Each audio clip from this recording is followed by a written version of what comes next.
computer. Hello, everybody. Oh, I am so excited for today's interview and our guest, Cheryl here with my partner, Anita, Feng Shui with Cheryl and Anita, and welcome to our YouTube channel, F.la.W.C, F.L.A.W.C, which has many definitions of the acronym. But the original definition, which I still love and cherish because I'm a founding member of this, is the Fruit Loops and Wind Chimes Club. Sounds good to me. And So yeah, without further ado, Anita, please introduce our amazing guest today. and our guest is from Colorado. Whoa, and that's kind of like a sister city to our Calgary, Alberta, Canada, if anybody, wants that information. Our guest today is Greg Baca. And Greg, Cheryl and I just love you. Big hugs. Oh, thank you. Back at you. Yeah. And, this here, I was playing with this because this came from Greg. You're so galactic. I know, I'm galactic. Okay. What is this? It's a clear quartz, double pointed crystal.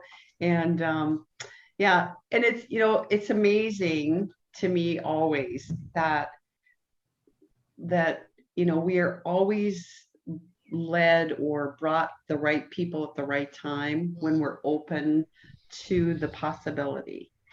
And Greg, you and I met, I don't know, 6 or so years ago. And it was actually at a Cryon event where Greg Braden was one of the speakers. And I had gifted my mom this trip for Christmas, for a Christmas present, because she loves Greg Braden. She's like, and my mother is like this big. She's short. She's adorable. Bigger energy wise. Yeah. Oh yeah. Yeah.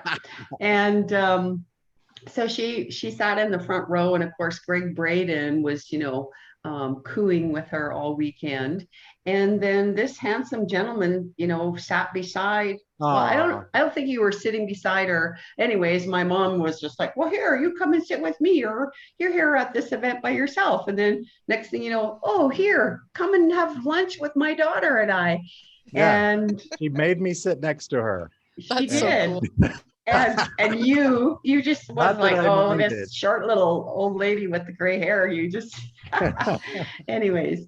And so that's how our friendship began. But you know what? We immediately had that connection, or that knowingness that we've definitely been on an enlightened or spiritual journey, and spent some past lives, if you believe in that. The connection was just really beautiful. It was just beautiful. We're on the same wavelength. Yeah. And then then you got to meet my friend and partner, fun Cheryl, and and then these, anyways, there's all kinds of wonderful stories. Some point in time, ask us about the crystal story. Yeah, because it's a lot of fun. And you know what? That's the cool thing too. It's like, as soon as we hold on to this crystal, either Cheryl or I, your energy is with us, because we immediately think back to that, the fun times that we've had together, the three of us. And so then it just kind of helps to lift our chi and elevate us for the day. So that's really cool. That's awesome. Yeah. But anyways, that's not just the vibration of the crystals.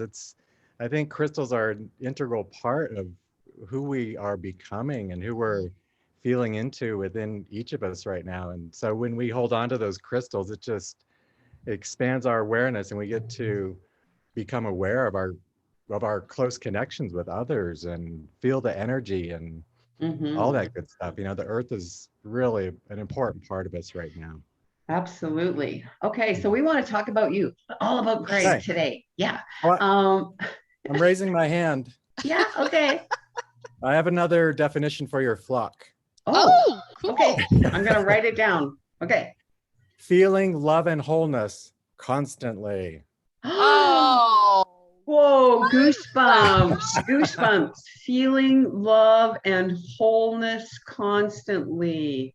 That's Always. that's kind of like crystal energy. Yeah. Yeah. Wow. That's so cool. Thank you. Okay, we got it down. We've got it written down. We'll let everybody else know what the flock is. Okay, so Greg, What the flock? what the flock? What the flock, Greg? That's how it is. Yeah. Okay, so Greg, you know, we're all, you know, currently on this spiritual journey. That's why we're part of the Fruit Loop and Wind Chime Club. Yep. And but it hasn't always been that way. And can you tell us or share with us, you know, what was it like growing up? Did you have intuitive hits, you know, at a young age? Did you, you know, were you awake or when did you awaken? Or, you know, give us some insight into, you know, that family foundation and, you know, maybe some of those bringing up things or Yeah. whatever. Yeah, Yeah, for sure. sure. You know, I don't have a ton of memories from my early childhood for some strange reason. I don't know why, but the memories I do have are all really good. I have a great family, and growing up, I really just remember living inside of myself. You know, I was really fascinated with nature, with just rocks in general. Um, I was just really inside myself in a very light place for quite a long time until, I don't know, maybe 11 or 12 or something. And so I really wasn't, you know, my parents uh, didn't promote spirituality. We went to church every Sunday, that kind of thing. But my favorite time was just to be out in my yard or exploring the river next to our town, just being out and about. And so I had that feeling of being in touch with nature. And then, and then And then it reality happened. hits. My parents got divorced. I had no idea that was even going to happen. So that was very shocking to my sensitive self that The that could even balance. happen. And that was quite a long time ago when that really wasn't as common as it is now. Mhm. And my first really obvious interaction with spirit was after that, when I was just kind of in an in-between place. And I remember specifically walking down the street, and I heard a voice from up above me, just somewhere up above, saying, it said specifically, everything is going to be okay. And I think I was 12. I literally looked up to the sky because that's where the sound came from. And I didn't, you know, so I registered it consciously, but I didn't really know what to do with it or anything. And um, I just kept going forward. But that was my first just pure spirit communication. And I brought it back into my consciousness, or it shows up for me ever since then, all those years ago when I need it. And I really trust it. Mm. You know, I just reconnect with it. I trust it. I go into that consciousness I had when I was a kid. Um, and it has really served me well. Not Wow. even knowing what it was, but it was just that feeling, the sound of it. I knew that there was something there, and it was an obvious piece of comfort for me. Mm. Nice. Yeah, like so as a 12-year-old, you know, having grown up in a quote religious home, that might Mhm. have that might have seemed a little bit unnerving, really, right? Yeah, Yeah. yeah, for It's like, sure. hmm. Yep. Okay, so then fast forward, you know, when did you you know, because we want to tell everybody what you do and, you Hmm. know, your amazing gifts that you Yeah. have tuned into. Absolutely. You know, when did that kind of start? When was the catalyst Or what for was the catalyst? is. Yeah. When did the big energy finally crack me open? Yeah, that. That was when Yeah. I was about like 21 or 20, I think. And being, I was really sensitive throughout my childhood, throughout my teen years. I was overly sensitive, probably. And then I went off to college and was exposed to all these other different energies that other people were. And, all the stuff that happens when you have tens of thousands of teenagers all hanging out together. So would you call yourself empathic, Greg? Like at that time, would you have called yourself Yeah, empathic? yeah. Back then, I was more empathic. I don't feel that way as much now, but actually, even just this morning, I was aware when I was walking around outside that I was aware of like these things that were far away from me, like the neighbors and that thing over there, and I'm like, I want to bring my focus in here. My feelings or my feeling energy body or whatever is out there just like searching and feeling and bringing me information, and it's interesting. Mm. You got to kind of be in both worlds at the same time and find that balance. Mm-hmm. Sorry, and I cut you off But about the college and your so catalyst. I took a philosophy course. Never take a philosophy course when you're 20 years old. It really just like cut into that kind of brain. flocks with your mind, doesn't it? Totally. I went into I just like lost my sense of reality within that whole group of people that I was within. And it was really hard to function for a while.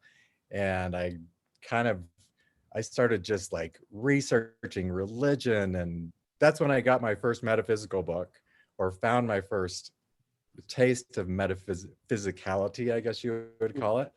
And I came out on the other side though. And I was a very different person.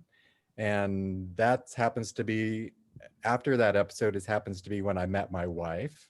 So that was a long time ago. So it kind of, like I said, it cracked me open and brought me into myself and into this reality in a big way.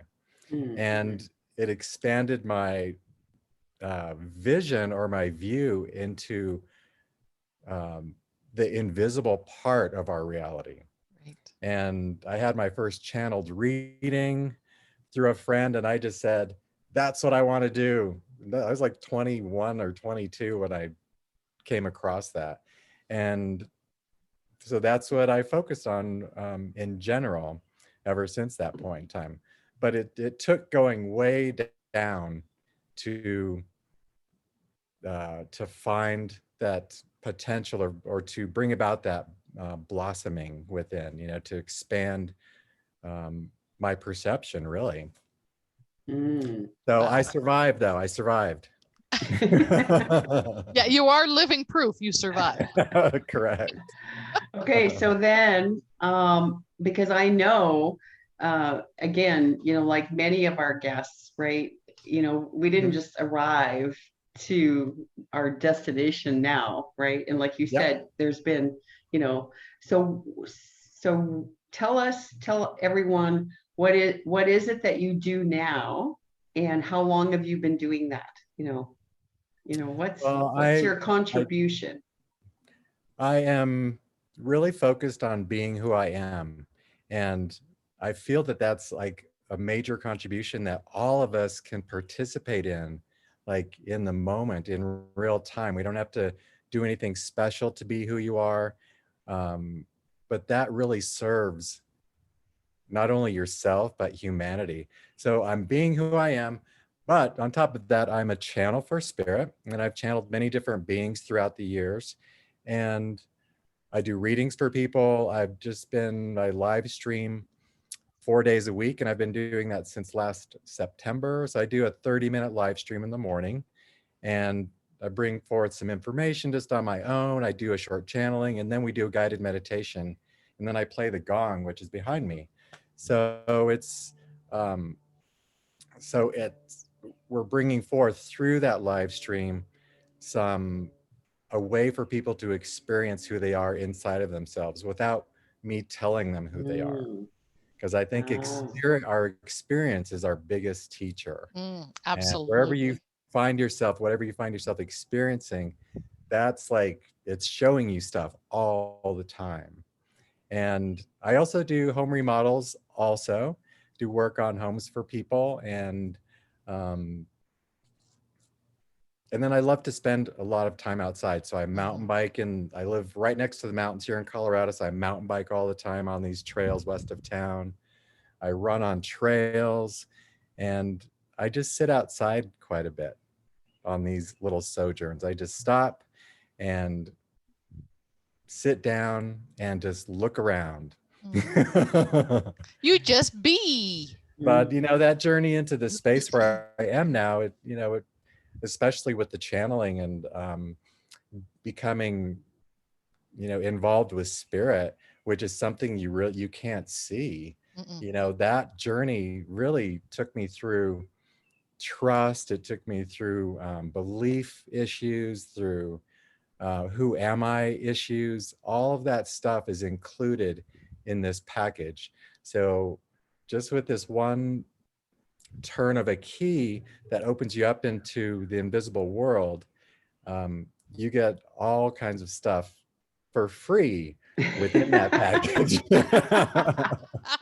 I love it. So, also being a channel, I want to talk about the trust aspect. And I'm so glad you brought it up, because I've seen people, a friend of mine who actually was a very big encourager of mine, Carrie Hermery, and we're going to have her on one of these days. The trust part, everybody has that ability, and our co-friend Marilyn Harper teaches that, right? Everybody has the ability to channel, but that trust in what you're hearing. How did you progress, if you can remember at all, or do you have tips on people or for people on how to develop that trust aspect? Well, this journey, it brings a lot of people, including myself at the beginning, it brings in doubt, correct? Big time. And the more time you spend just doubting it, well, that's what's going to happen. You're going to stay in that field. Whereas if you take action steps and you just dive into it and do automatic writing, channel for your friend, go into that channeling space when you're sitting out in nature, and you just expose yourself to it as much as possible, then that part of you that may be trying to protect you from too much energy or whatever it may be starts to erode, or that wall that is there for everybody in this dimension starts to come down, and you get to see over that wall little by little, because you're just doing it, no matter how crazy it sounds, no matter how mundane whatever you're writing down feels, or you're just in that action space. And so you're being aligns with that. It starts to align with that. And I never really thought about trust. It was more about acclimating to that higher frequency, I guess. I love that. You have to get used to it. You have to just expose yourself to it without, it's not going to kill you. No, it's not. It may be painful inside of you in many different ways, but the goal there is that the pain that's inside of you that's where it's happening for a reason, and that pain is there to show you something. And then that pain goes away. Turns into a gold mine quite often. Yeah. So the trust thing, it's a matter of just not getting in here about the trust, but getting into your whole being, your energy body that surrounds you, your physical body, which is holding on to all kinds of stuff that maybe it doesn't want to hold on to anymore. And just going through the process, delving into spirit and channeling and all of the unprovable things that exist there, it doesn't matter. It's up, you're just proving it to yourself. Mhm. And once you start to feel into that, go beyond that, proving it to yourself, you start to change. And um And I think and too, then you can talk about trust more objectively, I guess. yeah, I think too that the word channeling might scare a lot of people. Mhm. Yeah. And so it's not necessarily that you have, that by connecting to the your divine essence and the truth of who you are, that you're, all of a sudden going to be a channel, right? Right. But it's also about that connection to Mhm. the source energy, the creator, the God source, the universal life force energy. And Yeah. and I think for a lot of people that are going to be, watching this in the future or listening to that, that is our ability. We all have the ability Yep. to receive guided Yes. information from the source, from our life force energy. And it's about listening to the innate, or that unseen energy that's within all of us, Mhm. Yeah. that shows up in different ways for everyone. And I think a common theme might also be that when you take time, as you have done, Greg, and Hmm. connect to nature. Nature. Yeah. And in feng shui, we're always talking about our Yes. environment and how does it make us feel. Right. And when we're in nature, we Yep. really have the ability to allow and open up space for some of these things to happen. Right. Mhm. That's so true. The earth has really come into my consciousness just even in the last couple years. I've started to realize how important it is that we involve the earth in, Mhm. gosh, almost everything we do. I mean, from just having plants in your house, like you have a plant behind you, to because we exist within the energy field of the earth, literally. And there's a relationship there that's just inherent just in our being who we are. And you know the earth, we put our feet down on it every single day and it keeps us upright, and it's full of all this beauty and things that aren't so beautiful, but it's showing us all of these things all the time. Mhm. And there's an energy there. It's like not just like the spiritual energy, but there's an actual frequency that the earth has that we are merged within all the time, and it's there to support us. We always feel better when we've been out in nature for a while, or after a rain shower, Mm. especially, so cleansing. And all the crystals and gemstones that the earth offers us, they just, it's there for a reason. And I think it's really important to move into that relationship in your own way and feel what it has to offer you, because I think it's one of the keys to moving forward Mm. within our higher consciousness. Agreed. Agreed. I'm such a rock girl too. Totally cool. So I have to know Yeah. what fills you up on a day-to-day basis. Like what gets you, I think Anita's favorite word, juiced. She's had juice, you can tell. Just coffee, just coffee. Yeah. The thing that fills me up when I wake up in the morning is just the first thing I think about is my nighttime experience. And for some reason, that taps me into the energy of my day in some kind of strange way. We all just think we sleep at night, but we don't. And there's a lot of things that we all do at night, and we don't really remember all of those things. But, I dream a lot. And when I wake up, that inside consciousness part of me where I just spent 8 hours or whatever it is right there. And then my eyes are open and I can see the sun shining, or I can see my environment, which I'm very happy in. Those two things coming together just create this feeling that makes me want to get out of bed. So you wake up juiced every day and just boing. Pretty much, unless I've gotten like less than 3 hours of sleep. Yeah. Cool. So I want to touch on a little bit, if we have time, and you Sure. have Yeah. time, Greg. Yeah. You talked a little bit about what we do at night when we're sleeping. And Yeah. I love to hear a little bit more about that. Well, I think that's, sleep, of course, it regenerates our physical Mhm. body, refreshes our everything, our energy and so forth.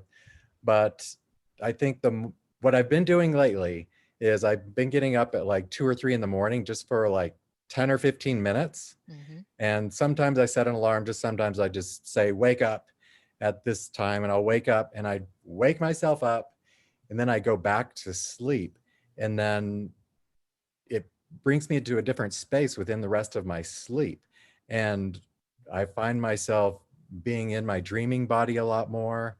I have a lot more direct messages from my dreams, or, from that energy, just from, and I think that just shifts, it has a lot to do with your brain waves and probably a lot of other different kinds of things. But instead of just being in that deep sleep, it opens me up to the communication that we do within our dream body, whether it's just processing what you've been through the day before, processing what's coming towards you, processing just all of just processing your experience of being a soul in this physical reality, because it's a lot and it can be very heavy. And the more conscious we are of the inside of that experience, I think the more that we can let go and just kind of be free within ourselves, and channel all the time and love it and trust it. And Cheryl and I actually had the privilege of attending one of the events that you actually put on, and I'm hoping that we'll put a link to your website for everybody to follow. But it was really profound, in that you are helping people move into what we're calling the fifth dimension. So Correct. kind of off of the dream state, whatever. Some people say that we're existing in 12 dimensions at once, or there's all kinds of theories around what happens in the dream state.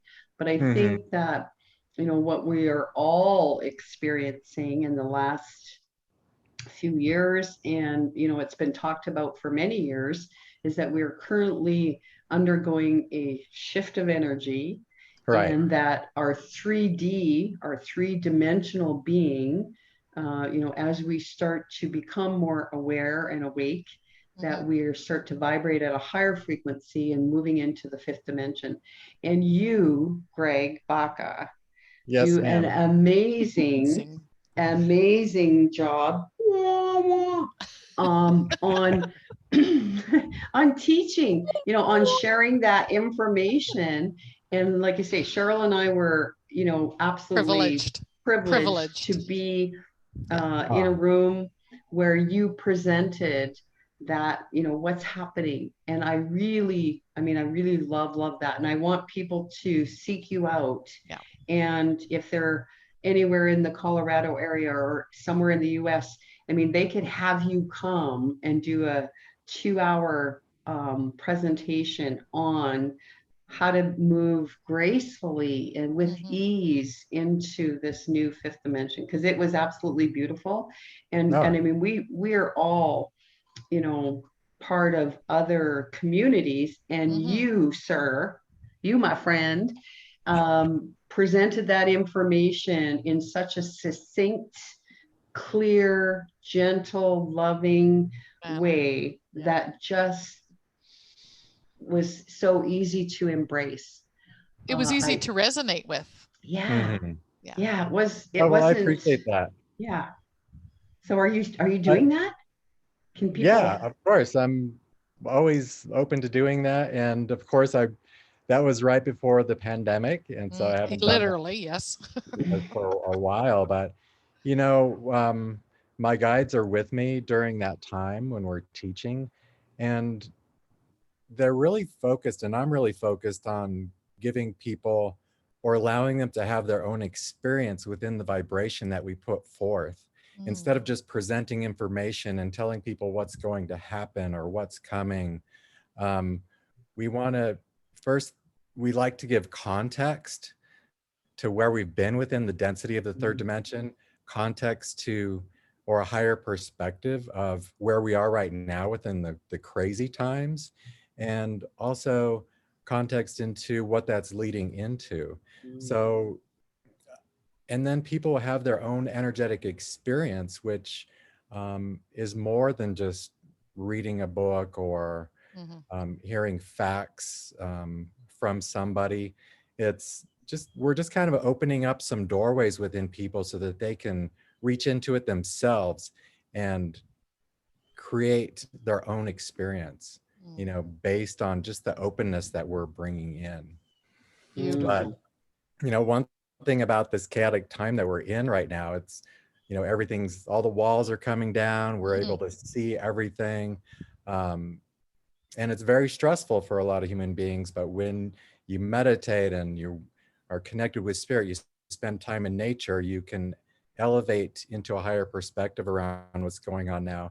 And one of the great things about this time is that it's a time of intense creativity. So there's nothing holding you back from creating new things and from seeing things in a new way, or just exploring inside of yourself and bringing it out into this physical reality. So so don't hold back during these crazy times. Just meditate, let the stuff go, and know that it's an opportunity for you. It's an Okay, so opportunity for all of you us. mentioned meditate, and you earlier on you said that 4 days a week you do meditation online, and you do this on where, how can people tune into Find you. that? Where do they go? Well, the live stream is twitch.com/the Star Gathering from 8 to 8:30 every morning. And if you don't make it then, you can watch a recording of it later in the day by going to that same address. And so that's that. And we do a lot in those 30 minutes, and it just flies by. And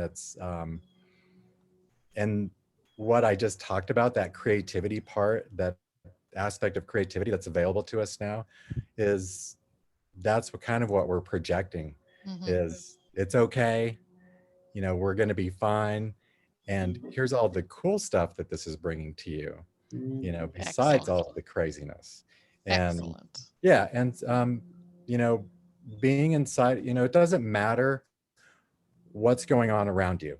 It just doesn't matter. What really matters is, and this is for all times, not just right now, is what's going on inside of you right here. And there's many ways to connect with what's going on inside of you. You know, we all have our individual ways of doing that, but just closing your eyes and going inside and doing anything, that's where you can just come into balance inside of yourself.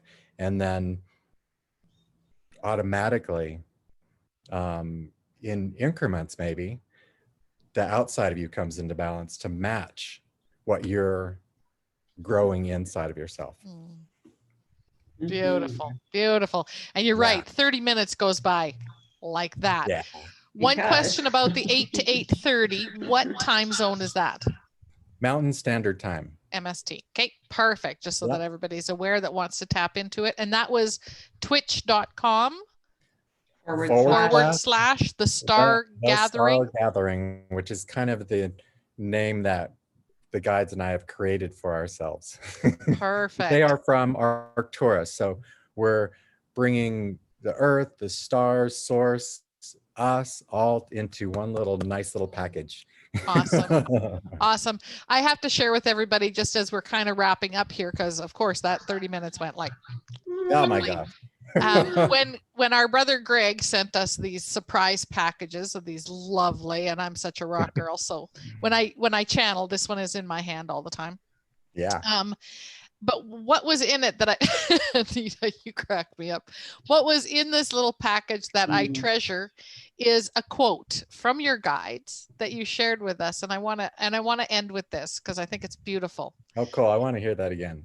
You are a flower of the universe, always blooming, your true presence leading the way. Living from your heart, you create with love and weave galactic wonders. Lhasa and Elta. Oh. Weave galactic wonders. Untangling. Okay, well, here we are. Okay, we're going to join in a big virtual hug right now as we weave galactic wonders into the world. That's and right. we are, we're honored to Deeply know grateful. you. We're honored to call you our Oh, brother. thank you. And Yes. And we're honored that you want to be on our flock. Say yes. Yes. Yay. Yeah. Yes. Yes. Always. Okay. Right. So we're going to put the links in how you can get a hold of Greg Baca, and please do, because he has some amazing gifts to share with humanity. He does so. Thank you. Thank you so much. You guys are awesome. Thank you. Thank you.